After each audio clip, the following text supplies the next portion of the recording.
Hi everybody, this is Ryan, and I'm your instructor for differential equations this term. I'm really happy to get to work with you. A few things I want to go over with you. I'll introduce myself. Again, I'm Ryan, and I've been teaching classes for Ottawa for several years now.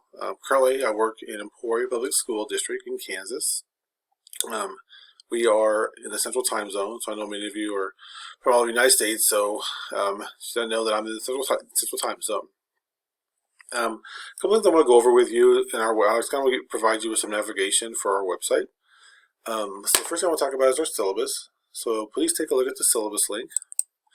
Many of you I know have taken Ottawa classes before, so things are very similar from class to class. I just want to point out a few things to you. Here's your course description objective list. Take a look at that.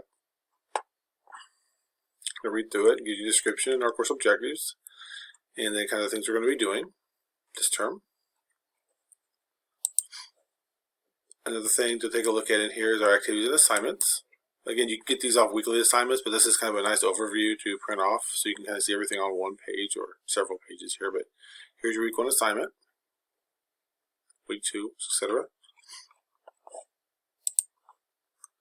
And then here's some university policies. These are the same from course to course.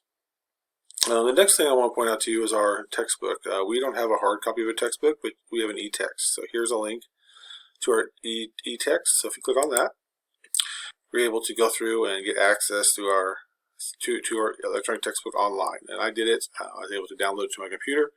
So you can do that, then you can view it. So here on this page, make sure you go through and get your textbook. You'll need that for your homework. So the next thing is our assignments. So we'll get to weekly problems here in a minute. But your assignments, make sure that when you submit your work, that you're showing your work. You don't have to type your work. A lot of my students try to type it all, and you can do that if you want to, but you're okay with just handwriting your pages and showing your work. Put your name on your paper, number your problems. You don't have to write out the question. Just put number 1 and fill out and just show your work, and then move to the next one. Next thing I'll point out is our weekly materials. So this is where you'll see your assignments. So here's week 1. And all these modules are about the same. So the first page will give you your overview. Here's your reading for this week out of the textbook. So make sure you get that book. You got to read this. Here's your assignments. This week you'll do it. This week you have 2 discussions because you have an intro and you also have a week 1 discussion. So make sure you're submitting both of those. And again, initial posts are due by Wednesday. You need to make sure you get everything in by Wednesday for your initial posts, and then make sure that you do at least 2 follow-up posts per discussion board by Sunday evening. That's when your assignments are due.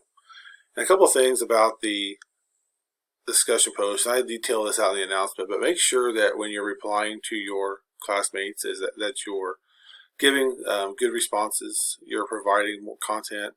Some things you can think about would be to use paraphrasing to kind of rephrase what somebody said. So that way you're making sure you're understanding what they're saying. Something else would be to ask probing questions.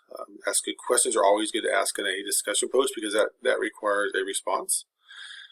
And the last thing would be to add additional information or data to a post. So somebody may have posted something, and you could maybe do an extension to it or add information on to make their post more, or even improve it or make it better. So again, that information is detailed in this announcement, but I just wanted to go over that with you. So usually to go back to week 1 materials. Again, this week you have 2 discussion posts to do. Make sure you do it. You also have a week 1 assignment. So page 2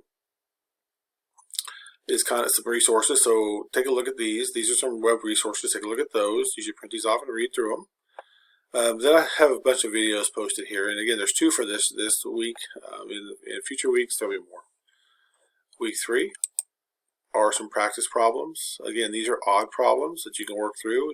You don't need to submit these. They're for your work, your practice.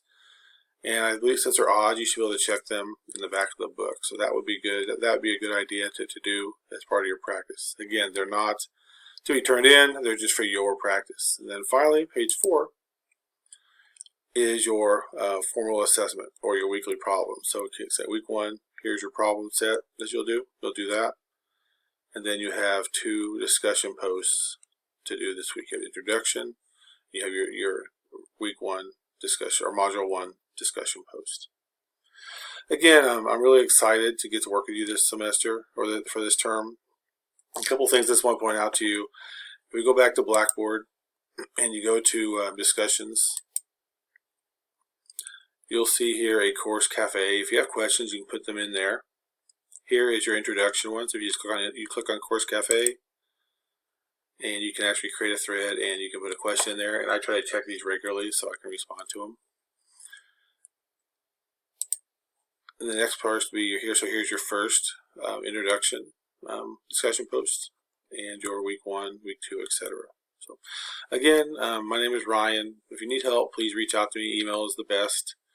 If we need to set up a web video, we can't do that, but email, I can usually do things mostly over the email, and I get back to you pretty quick. So thanks a lot, everybody. I look forward to working with you. I'll talk to you later.